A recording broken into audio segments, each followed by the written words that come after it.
क्या आपने कभी सोचा है कि जब आप नहाने के लिए स्नान घर में कदम रखते हैं और पानी की पहली धार आपके शरीर को छूती है तो अचानक से आपको पेशाब करने की तीव्र इच्छा क्यों होती है? यह एक ऐसा अनुभव है जिससे शायद हम में से कई लोग गुजरे होंगे। कुछ इसे एक सामान्य शारीरिक क्रिया मानकर अनदेखा कर देते हैं, तो कुछ के मन में एक अनजाना सा भय और संकोच उत्पन्न हो जाता है। क्या यह केवल एक आदत है या इसके पीछे कोई गहरा वैज्ञानिक रहस्य छुपा है, या फिर यह किसी ऐसी अनदेखी घृणा का संकेत है जिसके बारे में हम जानते तो हैं पर मानते नहीं हैं। आज हम इसी रहस्य से पर्दा उठाएंगे, एक ऐसा रहस्य जो आपके नहाने के तरीके और आपके जीवन पर गहरा प्रभाव डाल सकता है। एक ऐसा सच जिसे जानने के बाद शायद आप अगली बार नहाने से पहले 100 बार सोचेंगे। हमारा शरीर एक अद्भुत यंत्र है, एक ऐसी जटिल मशीन जिसकी कार्य प्रणाली को पूरे तरह से समझ पाना आज भी वैज्ञानिकों के लिए एक चुनौती है। हमारे शरीर में हर एक क्रिया के पीछे कोई ना कोई वैज्ञानिक कारण अवश्य होता है। हम जब नहाते हैं तो हमारे शरीर पर गिरने वाला पानी, चाहे वह ठंडा हो या गर्म, हमारे तंत्र को उत्तेजित करता है। यह उत्तेजना हमारे शरीर के भीतर कई प्रक्रियाओं को एक साथ शुरू कर देती है। वैज्ञानिकों के अनुसार जब गर्म पानी हमारे शरीर पर पड़ता है तो हमारा शरीर और हमारा मन एक आरामदायक अवस्था में चला जाता है। इस अवस्था को नर्वस सिस्टम का सक्रिय होना कहते हैं। वह यही तंत्र का तंत्र जो हमारे शरीर को शांत करने, पाचन क्रिया को सुचारू करने और शरीर से व्यर्थ पदार्थों को निकालने के लिए जिम्मेदार होता है। जब यह तंत्र सक्रिय होता है तो हमारी मांसपेशियां शिथिल हो जाती हैं, जिसमें हमारी मूत्राशय को नियंत्रण करने वाली मांसपेशियां भी शामिल हैं। इसी कारण से हमें पेशाब करने की इच्छा तीव्र होती है।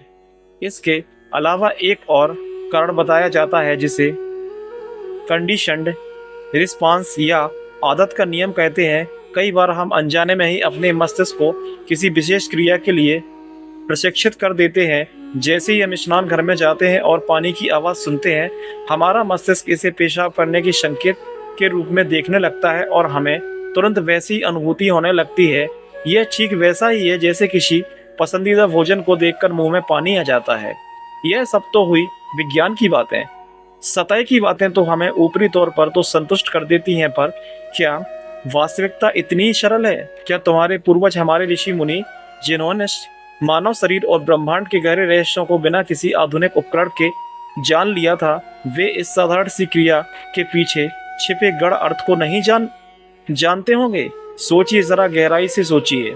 क्या यह मात्र एक शारीरिक क्रिया है या इसके परिणाम हमारी सोच से कई ज्यादा गहरे और भयावह हो सकते हैं? हिंदू धर्म जो केवल एक उपासना पद्धति नहीं बल्कि एक संपूर्ण जीवन शैली है। दोस्तों, वीडियो को अंत तक देखें और चैनल को सब्सक्राइब जरूर करें। हर एक क्रिया को धर्म और कर्म से जोड़कर देखता है। हमारे शास्त्रों में हर छोटे से छोटे कार्य के लिए भी नियम और विधान बनाए गए हैं।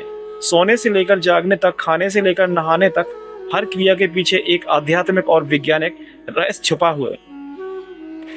तो फिर नहाने जैसी महत्वपूर्ण क्रिया, जिसे शरीर और आत्मा की शुद्धि का पर्व माना गया है, उसके दौरान शरीर से मल मूत्र का त्याग करना, क्या यह उचित हो सकता है?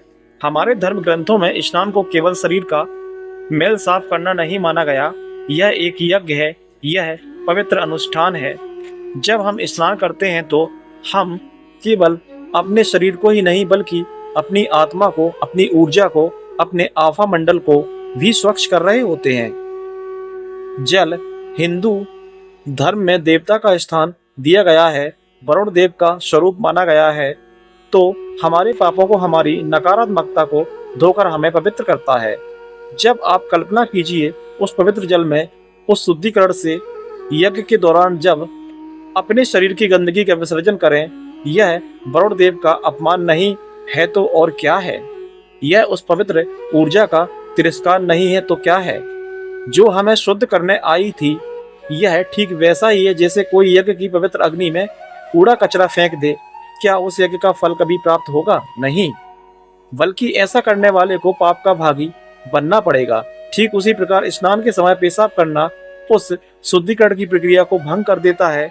जिस जल को हम पवित्र मानकर अपने ऊपर डाल रहे हैं, उसी क्षण में अपने शरीर से निकले अपवित्र मूत्र को उसमें मिला देना एक घोर अपवित्र कार्य है। ऐसा करने से हम शुद्धि की बजाय अशुद्धि को ग्रहण कर लेते हैं। वो जल जो हमें सकारात्मक ऊर्जा और पवित्रता देने वाला था, वही जल हमारे इस कुकर्म के कारण दूषित होकर हमारी सकारात्मक ऊर्जा को भी नष्ट कर देता है। शायद आपको यह बातें अंधविश्वास लगें, शायद आपको लगे कि यह सब पुरानी बातें हैं जिनका आज के युग में कोई लेना देना नहीं है। पर रुकिए, अपने जीवन में झांक कर देखिए। क्या आपके जीवन में सब कुछ वैसा ही हो रहा है जैसा आप चाहते हैं? क्या आपको कभी बेचैनी, अशांति का अनुभव होता है?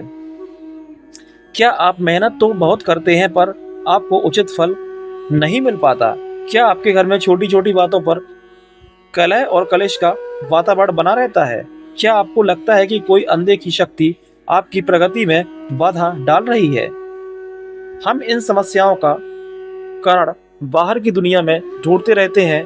हम अपने भाग्य को कोसते हैं, दूसरों को दोष देते हैं, पर हम कभी यह नहीं सोचते कि शायद इन समस्याओं की जड़ हमारी अपनी ही कुछ छोटी छोटी आदतों में छुपी हो सकती है। ऐसी आदतें जिन्हें हम बहुत समान और महत्वहीन समझते हैं, पर जिनका हमारे जीवन में बहुत भाग पर, हमारे आभा मंडल पर बहुत गहरा और विनाशकारी प्रभाव पड़ता है। नहाते समय पेशाब करना भी एक ऐसी ही आदत है।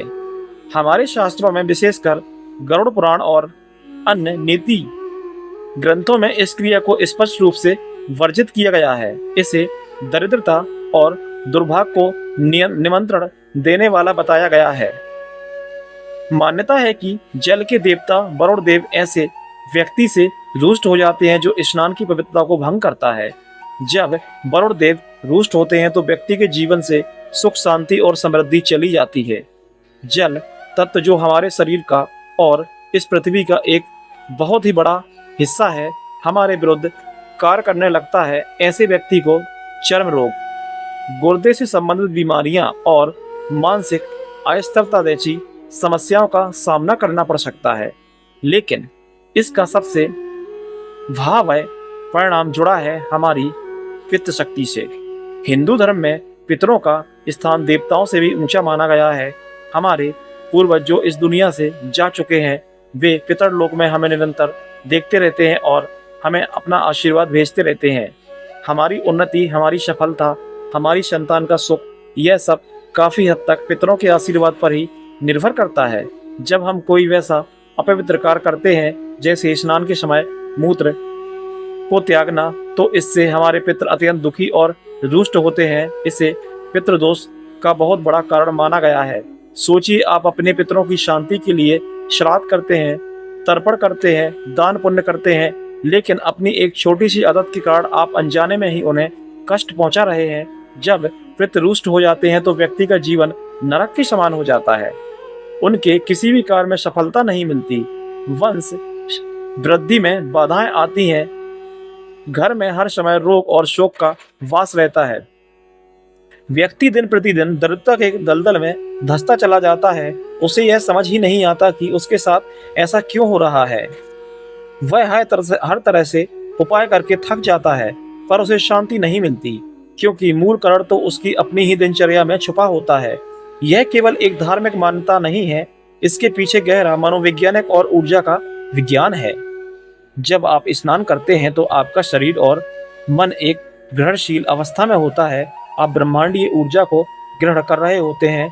ऐसे में जब आप एक नकारात्मक और अपवित्र कार्य करते हैं तो आप ब्रह्मांड से आने वाली सकारात्मक ऊर्जा के बजाय नकारात्मक ऊर्जा को अपने भीतर खींच लेते हैं। यह नकारात्मक ऊर्जा आपके आभा मंडल यानी आपके ओरा को कमजोर और दूषित कर देती है। कमजोर ओरा वाले व्यक्ति पर बाहरी नकारात्मक शक्तियां, बुरी नजर और रोग बहुत जल्दी हावी हो जाते हैं। उसका मन हमेशा अशांत रहता है, उसे हर किसी पर संदेह होता है, उसके रिश्ते खराब होने लगते हैं, वह हर समय थका हुआ और निरुत्साहित महसूस करता है। यह सब उसी एक छोटी सी गलती का परिणाम हो सकता है, जिसे वह सालों से दोहराता आ रहा है। वो अपनी इस शारीरिक आदत को एक बीमारी समझकर डॉक्टरों के चक्कर काटता रहता है, पर असल में यह बीमारी शरीर की नहीं बल्कि आत्मा और ऊर्जा के स्तर पर घटित हो रही होती है। अब आप खुद से पूछिए, क्या यह आदत वाकई में इतनी सामान्य है या यह एक गंभीर चेतावनी है, एक संकेत कि आप अनजाने में ही अपने जीवन को अंधकार की ओर ढकेल रहे हैं। यह कोई डराने वाली बात नहीं है, यह एक सच्चाई है जिसे हमारे पूर्वजों ने हजारों साल पहले ही समझ लिया था। उन्होंने हमें एक अनुशासित और पवित्र जीवन शैली दी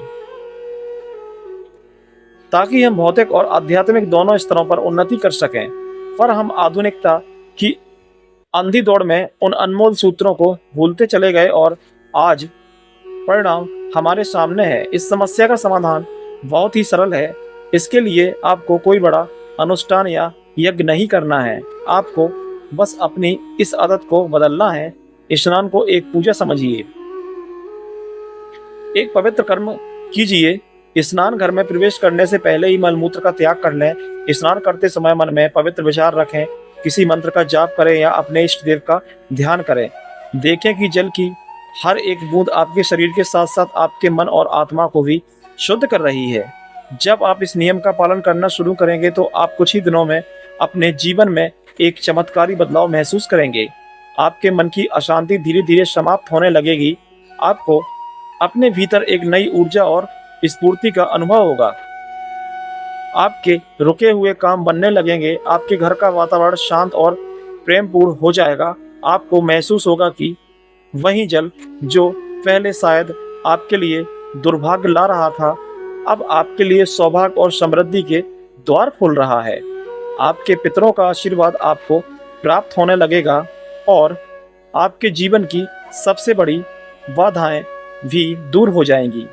यह ज्ञान कोई साधारण ज्ञान नहीं है, यह उन गढ़ रहस्यों में से एक है जो हमारी रोजमर्रा की जिंदगी में छुपे हैं। हम अक्सर बड़ी बड़ी समस्याओं के बड़े बड़े समाधान ढूंढते रहते हैं, पर यह भूल जाते हैं कि कभी कभी सबसे बड़ी समस्याओं की जड़ हमारी सबसे छोटी आदतों में छुपी होती है। अगर आपको यह जानकारी महत्वपूर्ण और जीवन बदलने वाली लगी हो तो इसे केवल अपने तक सीमित ना रखें। इस वीडियो को अपने परिवार और दोस्तों के साथ साझा अवश्य करें। क्या पता आपका एक शेयर किसी की जिंदगी को बर्बादी से बचा ले। हमारे चैनल स्टोरी विद देव का उद्देश्य ही आप तक ऐसे ही गहरे और रहस्यमयी ज्ञान को पहुंचाना है जो आपके जीवन को एक नई दिशा दें। अगर आप भविष्य में ही ऐसे ज्ञानवर्धक वीडियो देखना चाहते हैं तो हमारे चैनल स्टोरी विद देव को अभी सब्सक्राइब करें। इस वीडियो को लाइक करें और घंटी के बटन को ज़रूर दबाएं ताकि हमारी कोई भी आने वाली वीडियो आपसे छूट ना जाए। आपके एक लाइक और एक सब्सक्राइब से हमें और भी गहरा शोध करके आप तक सच्चाई पहुंचाने की प्रेरणा मिलती है। धन्यवाद दोस्तों।